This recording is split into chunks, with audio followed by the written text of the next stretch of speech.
Here's a side dish you're going to love. It uses carrots and hot pepper jelly.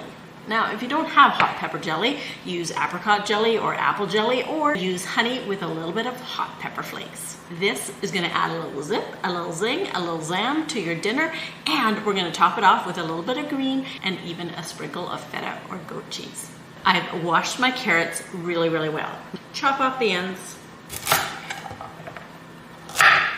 I wanna chop them into even-sized pieces, about 1/2 inch to 3/4 of an inch thick. I'm cutting them on the diagonal so I get as much surface area as possible.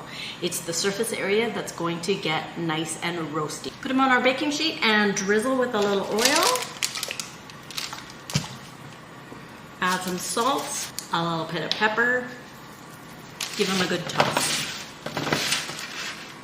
Spread evenly into a single layer, pop them in the oven, 400 degrees, check at 20 minutes, but you may need all the way to 30 minutes.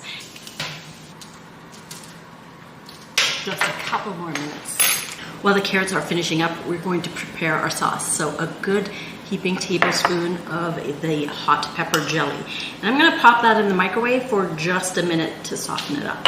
I'm gonna add 1 tablespoon of melted butter and give that a nice toss. Now, of course, you're gonna double or triple that depending on how many roasted carrots you're serving.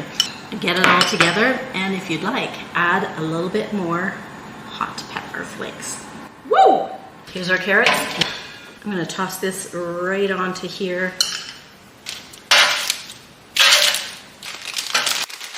Now, a little bit of green, a little goat cheese or feta.